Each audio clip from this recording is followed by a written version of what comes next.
Hello, Bronco fans and football fans everywhere. Welcome to Broncos Breakdown on the MHRT Network. This is a show that is everything Broncos and brought to you with emotion, passion, the truth, and of course, my comments. I am your host, Bronco Bill. All right, guys, before we get into this, I do want to give a shout out and a big thanks and gratitude for Charlie Joyner being on my show last week. And if you missed that and you guys want to see it, he was on audio form, but his stories and his going down memory lane were just absolutely just riveting. Just, he knows definitely how to keep things together and talk about. Hold on, guys. I got someone at my door. I don't know who it is. Okay. I'm sorry, guys. So in any case, I just want to say thank you for him being on. It was an honor and a privilege. And like I said, if you guys haven't seen it, you can go back to and look for the Charlie Joyner interview on the MHRT Network YouTube channel. You can also find it on my channel, Broncos Breakdown YouTube. So it's definitely worth watching, guys. It's definitely worth listening. If you just want to listen to it, that's fine. It's also on the iHeartRadio app. So check that out. And I'm telling you, it's well worth it. All right, guys, before I get into the topic I want to go to, or the topics, I should say, Avatar says, what's up, Broncos country and 2023 NBA champions, Nuggets Nation. There you go. You got it. Absolutely. That's going to be my my lead story. So you definitely want to hear about that. Got some good stuff. Bubba Gonzalez says, hey, Bill. I say, hey, Bubba, what's up, man? Glad to have you in the house. Glad to have Avatar and Bubba in the house, as always. Very appreciative. All right. Let me get into the Nuggets. I'm going to read a little bit of article. This one just came in a little bit ago, but I'm going to start out with what I had in my notes. The Denver Nuggets did something never done before in their basketball existence. They won the NBA championship, defeating the Miami Heat 4-1. Now, they had a parade, obviously, in Denver yesterday. Listen to this. They partied, they being the Nuggets players and coaches, they partied with 750,000 of their closest friends in downtown Denver at a parade. 750,000 people. That is remarkable, guys. Absolutely remarkable. Denver public or fans, they turn out for parades. And the Broncos have had 3. The Avalanche have 3. And now the Nuggets have 1. So, and it doesn't matter how many times any one of those teams wins it, they keep showing up. Why? Because it's Denver. It's Colorado. It's a community. It's a well-knit and well-meshed community. They support their teams, and that's what I love. I continue. Then, after the parade, then immediately headed to one of America's favorite cities to let it loose. What city is that? Here we go. The Denver Nuggets hit Las Vegas mere hours after their victory parade wrapped up on Thursday. Photos and videos overnight surfaced of Nuggets players Jokic, Murray, Gordon, Porter Jr., Green, Caldwell Pope, Brown, DeAndre Jordan, and others partying at Hakkasan nightclub. The owner, Josh Kroenke, was with the group as well. Now, that's important to me that Kroenke was there. Why? Because he wanted to make sure those guys didn't get out of hand. Now, could he 100% control them? Probably not. But when he probably undoubtedly brought people with him to make sure that they behaved themselves. They just won the NBA championship. They're in Las Vegas. Hello. A lot of things don't go too well in Vegas, as I've reported in some of my Jackass of the Week things.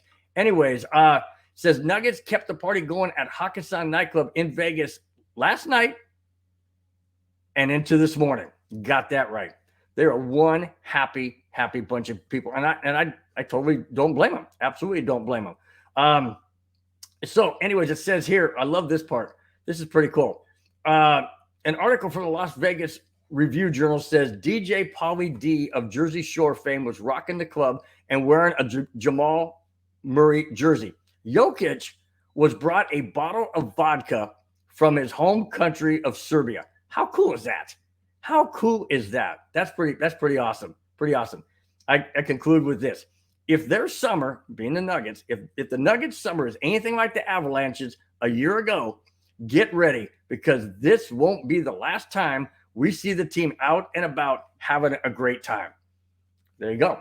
I mean, come on, think about it. You're winning a championship for the very first time, and you're just going to be content with 750,000 people showing up at your parade, which is pretty spectacular. No, they board a plane and head to Vegas and say, we got to keep this thing going, man. This is incredible. This is a once in a lifetime. And it is once in a lifetime, because you only win it the first time once. You can't win it a first time twice. That's impossible. The Broncos did it in 97. The Avalanche did it in 90. I got it right here, 96. And the Nuggets did it in 2023.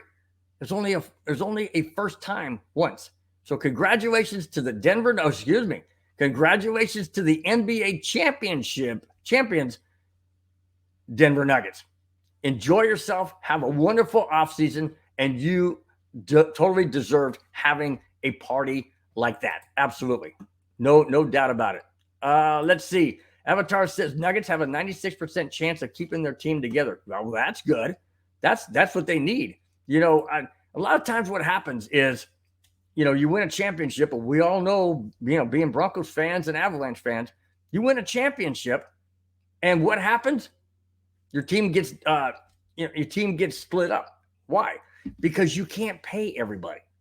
And that's the problem. And that bothers me to no end. And I understand people want to get paid more, and I totally get it. But man, I just wish that, like the Avalanche could have kept all of their players. Broncos could have kept all of theirs. Well, they did when they went 97, 98. That was a treat.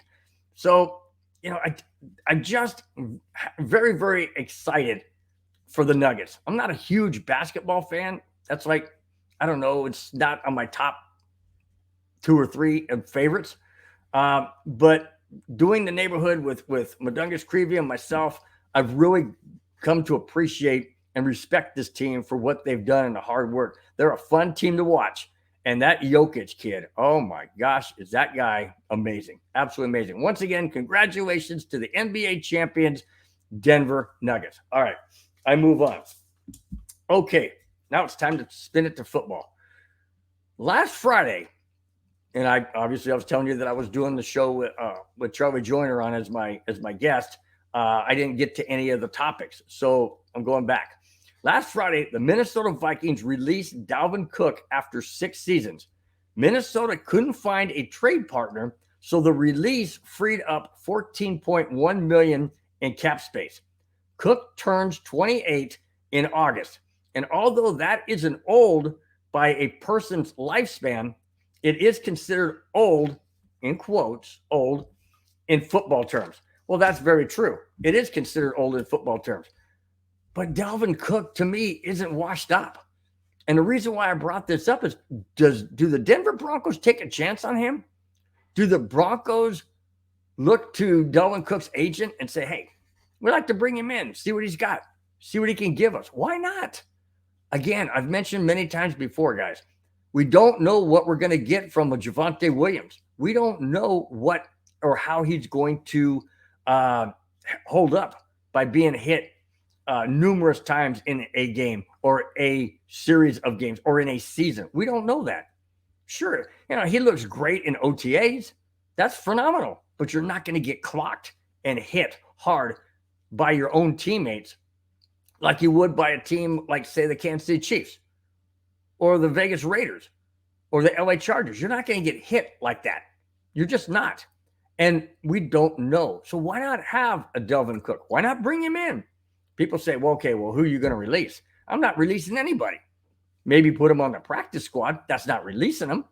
Sure, they could get picked up by another team, and I guess that's the chance you take. But I'm saying Dalvin Cook at age 28. To me, he's not washed up. There's other running backs that are older that are still producing. So I say, what is the harm of bringing him in, giving him a look-see, a workout or work through, and evaluate what he still has. If he doesn't have it, okay, let him go. Just say thanks for thanks for your time, and wish you all the best. I don't see any harm in that. Do I think the Broncos organization is going to do that? I don't know. I hope so, because it's no skin off their back, so to speak. It's no big deal. You bring him in, you see what he has, doesn't have it, let him go. But obviously, if nobody was willing to make a trade for him, and I think he's due 11 point something this year, a little over 11 million this year. Maybe that's one of the reasons why teams are not,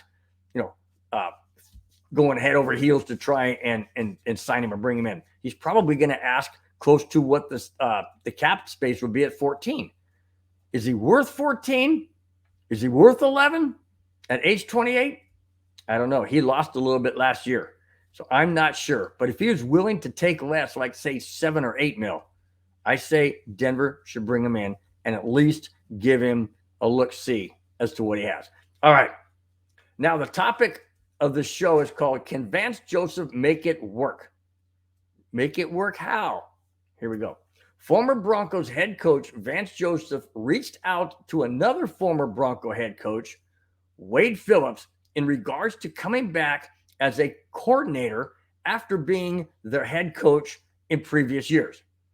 Phillips said, and I quote, "I reminded him that I was the coach that was let go and came back as a coordinator and won Super Bowl 50. Joseph said, hopefully I can follow his trail," end quote. Both of those were quotes and end quotes. So basically, Vance Joseph is okay to come back as a defensive coordinator. And it was great of him, and shows great what am I looking for? Shows great intuition to reach out to a Wade Phillips and say, hey, you were the Broncos head coach at one time, and then you came back as a defensive coordinator and you won Super Bowl 50. Maybe I can do that. Maybe I can come back to the Broncos as their defensive coordinator and we can have the same type of result. I sure hope so. Absolutely, I hope so. And if Vance Joseph is okay with being the coordinator under Sean Payton, and heaven knows who wouldn't want that job. I mean, Sean Payton is Sean Payton. He's great. So for Vance Joseph to embrace being the defensive coordinator of the Broncos, heading into 2023, and he reached out to Wade Phillips as encouragement, as in, how to embrace this. Wade Phillips was the best person he could have reached out to, and that's exactly what he did. So do I think Vance Joseph is going to be an excellent defensive coordinator?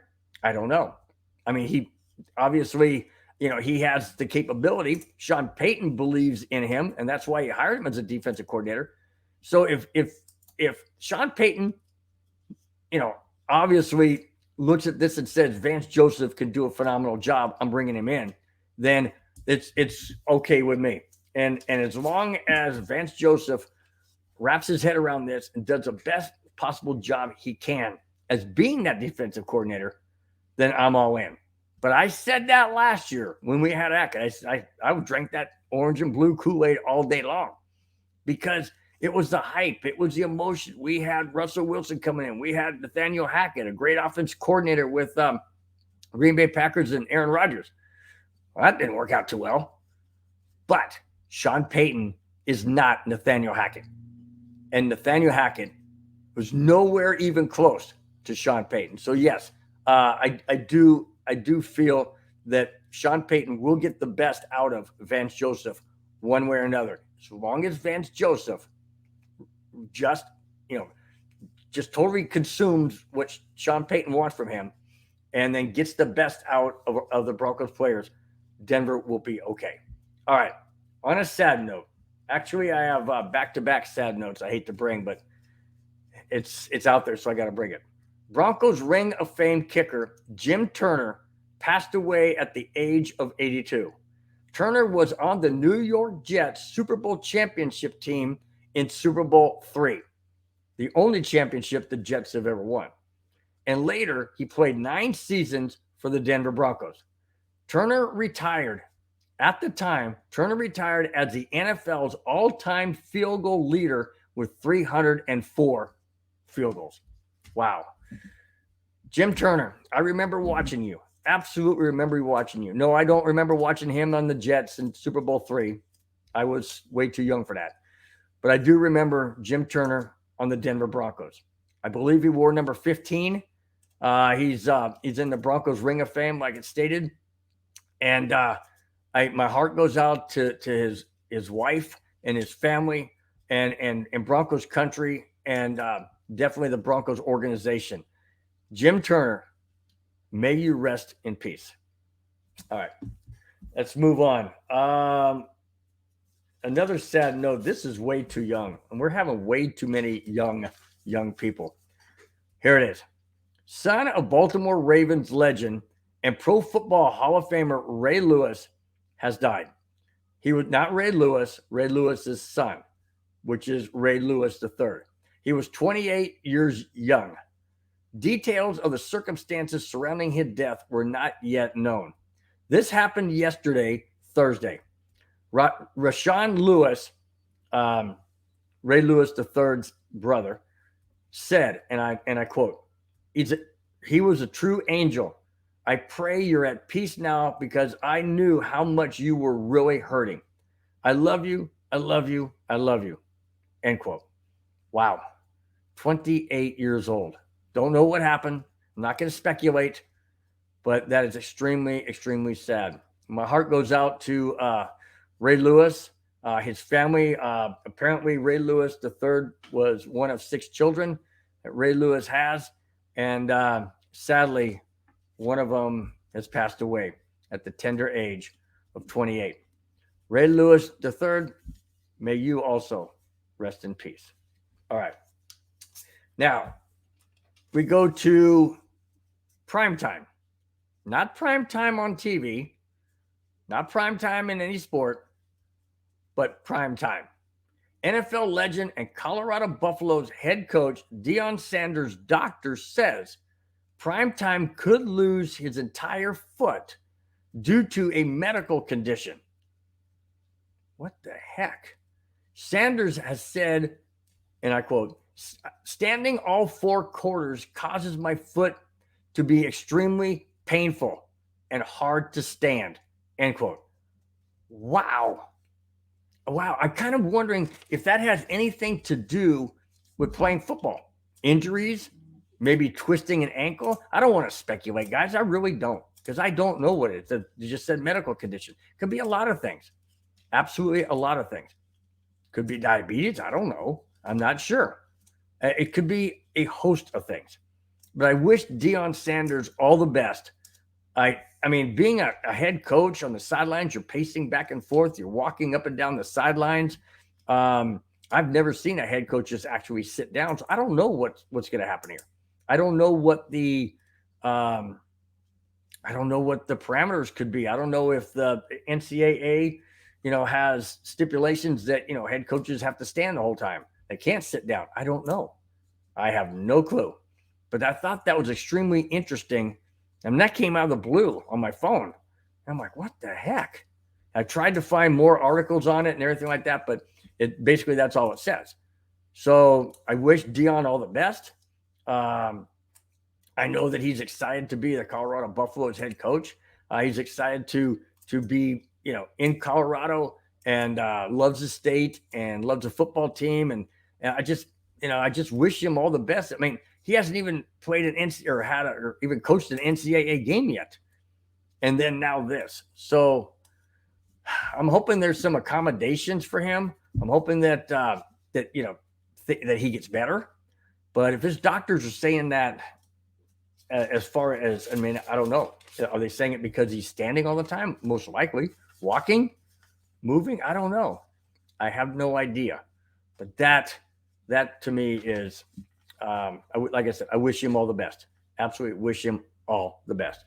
Okay, guys. Haven't had this for a while, but every single time I need to bring up this particular segment, it usually surrounds one person. Yep, we're back to that one person. Here it is, guys. The jackass of the week.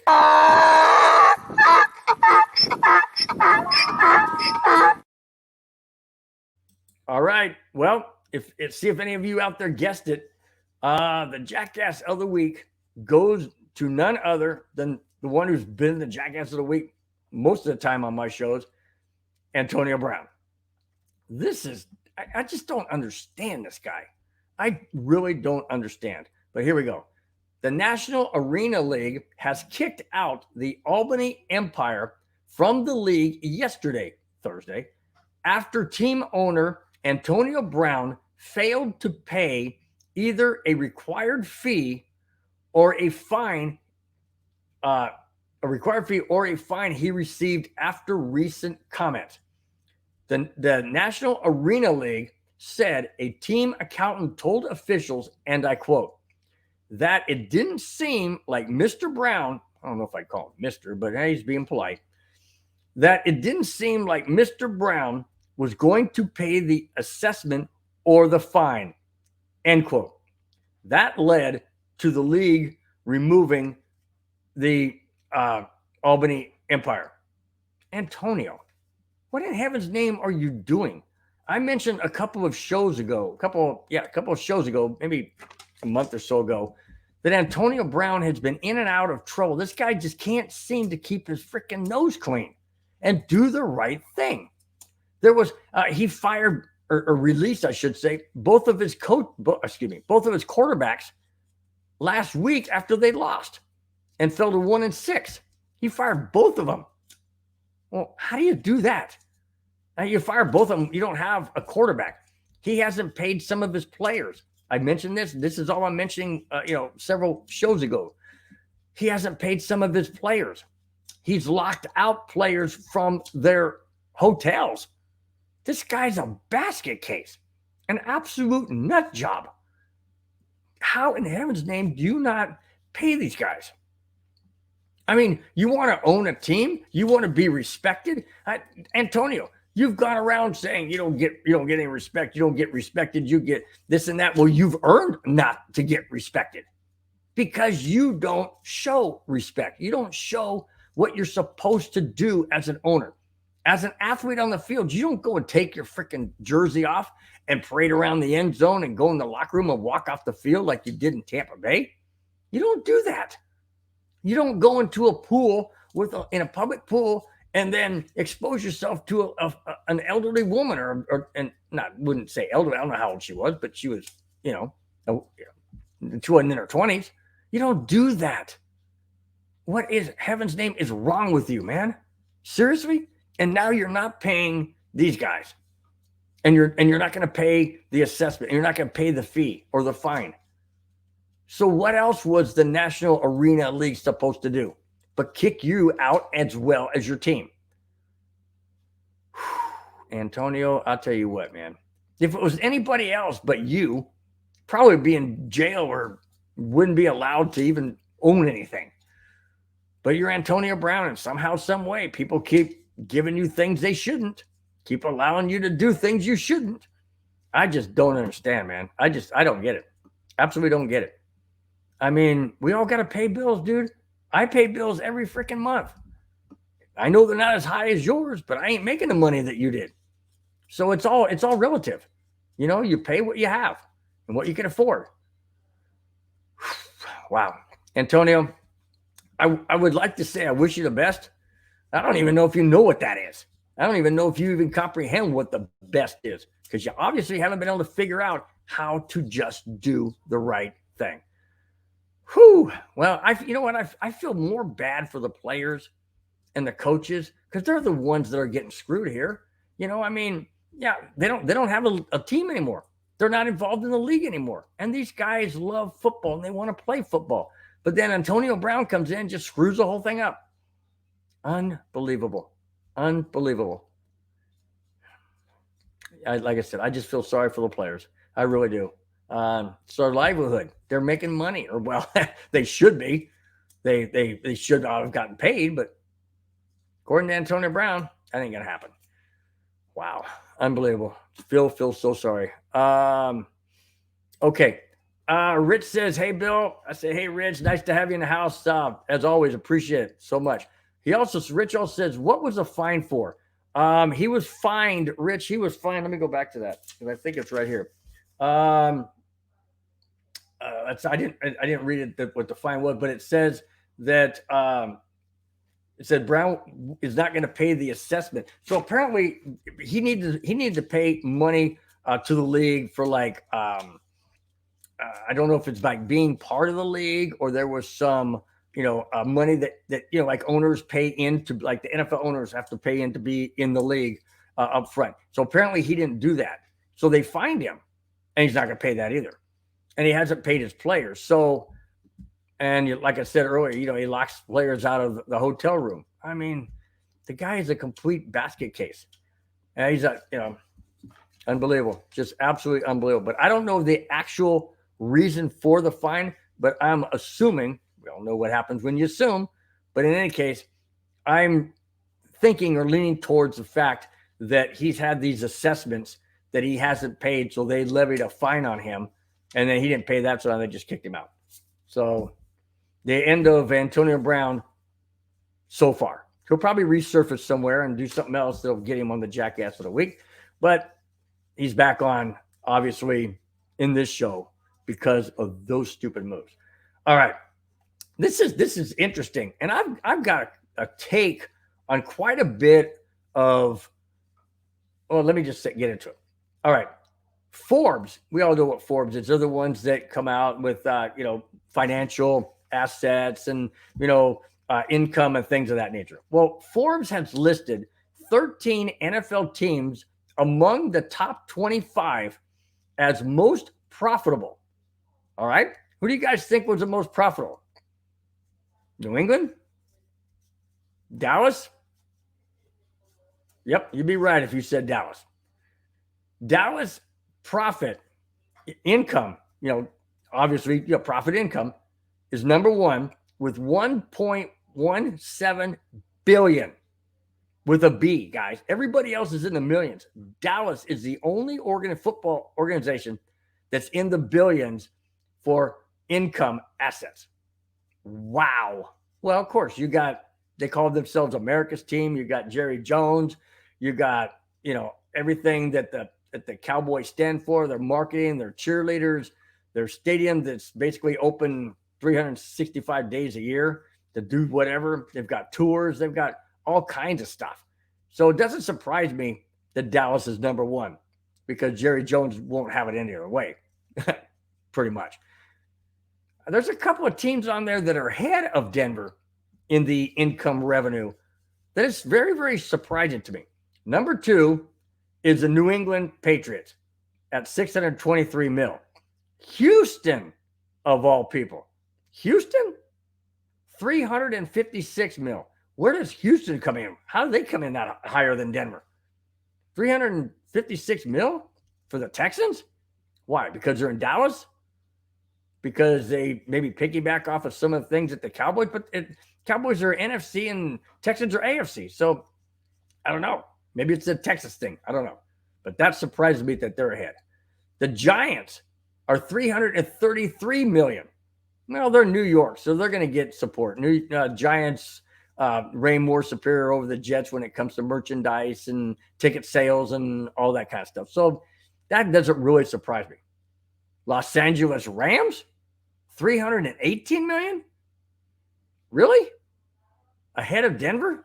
Rams. Nobody goes to their games unless they're winning. Nobody supports them, but they won a Super Bowl so a couple of years ago. So maybe that had a lot to do with, because this whole Forbes listing, it was based on last year, 2022. So maybe I don't know, but Rams didn't do much 2022. So I don't understand that one. So listen to this one. After the Rams, the Commanders, 219 mil. What? 219 million in income revenue. Commanders? Washington, D.C.? Oh, I don't know. I don't see that one being more than Denver or ahead of Denver. I don't get that one. And then you got the Chicago Bears at 288 mil. The Bears also? Well, maybe it's because, Chicago, they only have one football team. Well, they only got one football team in Washington, D.C. They only have one football team in New England, but it's the Patriots, and they get money from all of those colonies out there. New Hampshire, Connecticut, Vermont, all of those. So it's a greater New England area. So I understand that one. But the Bears, 288 million, little surprising to me. And the Jacksonville Jaguars are ahead of Denver with 281 million. Wow. Jacksonville. I don't understand that one either. They got many teams in Florida. They got the Dolphins, the Jaguars, Tampa Bay Buccaneers. I don't know. Jacksonville ahead of Denver in income revenue.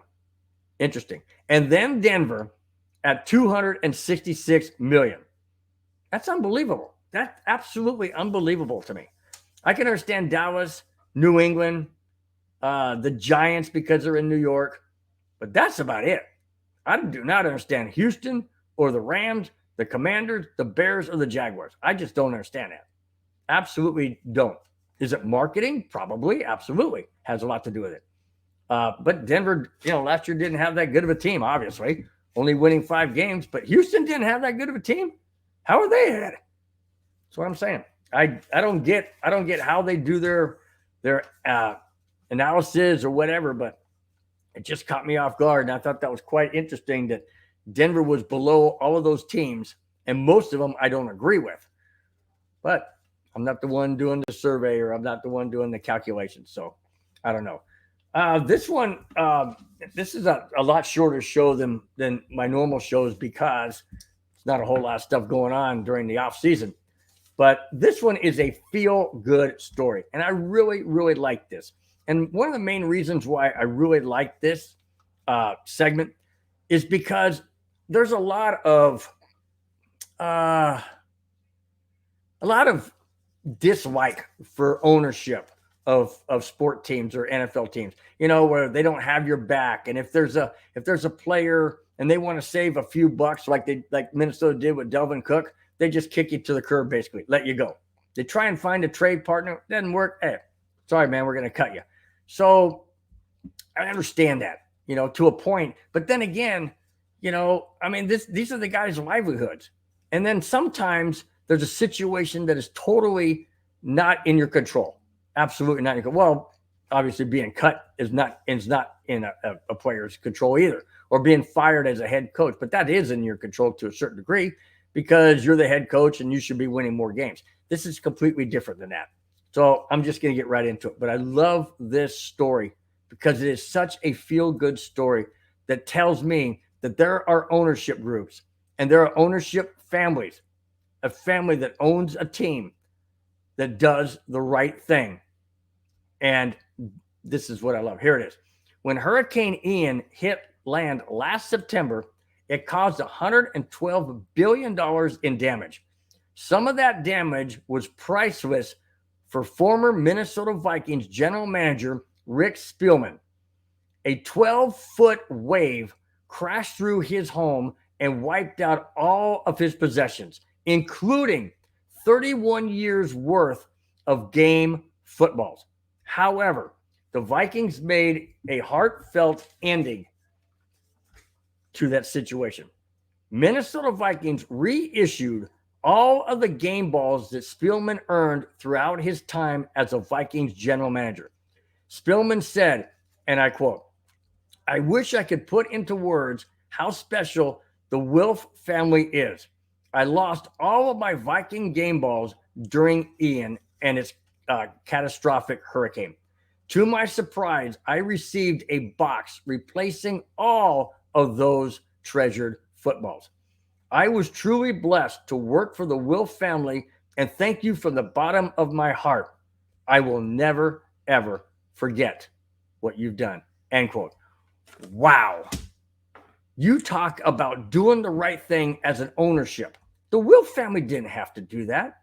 He already got the game balls for various things, like being a GM, like having the Vikings get to the playoffs or the championship playoffs, or things like that. But no, they didn't just turn a blind eye and go, hey, well, sorry, guy. We already gave you, all those footballs for all those 31 years that you gave us. Sorry. Nope.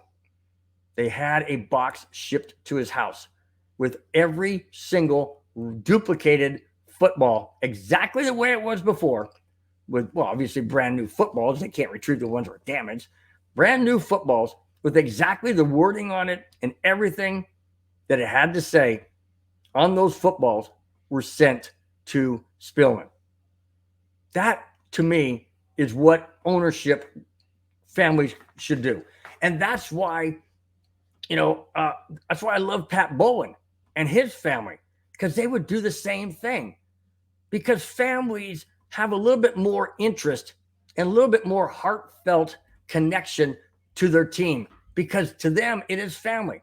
When a corporation owns a team, that's not always the case. And sometimes owners, like the owners of the Rockies, I can't remember their name, but sometimes they just don't take an interest, which is very sad. The Wilf family took a heartfelt interest and a heartfelt desire to repay and to replenish those treasured game balls to Spillman. That, to me, speaks volumes for the ownership of the Minnesota Vikings. Like I've said before many times, guys, the Vikings are my favorite NFC team. I'm not going to shy away from that. But the Broncos are my overall favorite team. I'm just hoping that if something like that were to happen, and the ownership of the Broncos now, the Walton Penner ownership group, would do the exact same thing. That's what I'm hoping. I don't want anything catastrophic to happen to any one of our players or coaches, but I have a feeling that the Walton Penner ownership group would do the very same thing, because they've already shown how much they care about the Broncos. They've already shown how much they care about this team. They've already shown how much they care about Colorado and Denver, the city, and the people. They've already shown that. But to me, what the Wilf family did for Spielman, that just recently, obviously, since September, of course, they had to take them time to get the balls and all of that kind of stuff. But to me, that shows tremendous character by the owner's Wilf family to one of their own, who's no longer the GM of the Vikings, but they felt led and they felt that they needed to correct something that was totally out of Spillman's hands that he now has back in his possession. He may not have his couches. He may not have his house. He may not have those things that are also replaceable, but something like footballs that were presented to him during, very, very wonderful situations was gone and is now back in his possession. Congratulations to the Wilf family for doing the right thing. And may the Vikings have success until we play them this year in November. Then I don't want the Vikings to win, obviously. that's a definite obvious. Let's see. Bubba says, so Morant got 25 game suspension, which I don't agree with. Should have been 120 games. Okay, fill me in, Bubba. What the heck was the suspension for? I didn't catch that on my phone or notes or anything like that. So I didn't catch that. So fill me in real quick before we head out. Before I head out, guys, I do want to give everybody out there a big shout out and a happy Father's Day to each and every single person out there that has children. I myself am not a biological father, but I am considered a father by my son, who I've raised since he was 8. And he's now, how old is my son? 40? 41? 82. Yeah, he's 41 years old. Holy smokes. So I look at everybody may not be a biological father, but everybody that has son and daughters and raised them, they are a dad, which to me is in the same category as being a father. You don't have to be a biological father to be there for your children. So I want to say thank you and have a wonderful, happy Father's Day to, this Sunday. I almost said tomorrow. Kept thinking it's Saturday today. Have a very, very happy Father's Day on Sunday and treat yourself. treat yourself to something nice, something enjoyable. And the most enjoyable thing you can do is to be there with your children who look up to you and who they feel safe and comfortable with. So everybody out there, every father, every dad, happy Father's Day on Sunday. That's it, guys. That's all I have. Thanks for watching. Thanks for subscribing. If you have not, please do so. And tune into all these other shows. We had Richie Rich on. He's a host of the Wild Wild West on Wednesday. So tune into him and this show. It's a great show. It's got features a fan from every AFC West team, Broncos, Raiders, Chargers, and Chiefs. So make sure you check that out on Wednesdays. On Mondays, we've got the Cluster Puck. On Tuesdays, we have the 5280 and the No Nonsense and Whiskey. Wednesday, we have, like I mentioned, Wild Wild West, and there's another one afterwards. I keep forgetting who these are. I got to write this down and put post-it notes or sticky notes up there. Thursday, we have two other shows as well. I'll get it down. I promise I'll get it down next show on next Friday. And then Friday is my show, Broncos Breakdown, hosted by me, Bronco Bill, live every Friday, 5 p.m. On the Pacific Coast. All right. Hey, Kamani. Hey, nice to have you in the house, man. I'm just getting out of here. I know I usually go about an hour, but wasn't too much to talk about when it comes to the off season. So if you missed any of it, Kamani, go back from the beginning and watch it. And I do hope you enjoy it. Until all the shows that start beginning Monday. Until then, guys, have yourself a wonderful, wonderful weekend. Enjoy Father's Day, and we will talk to you next Friday, 5 p.m. on the MHRT Network, Broncos Breakdown. Till then, take care, guys. Bye-bye. Even when you feel low, you can still go. Even when you feel slow, you can still go. Even when there's no hope, you can still go. I never answer to no, man, I still go. Go, go.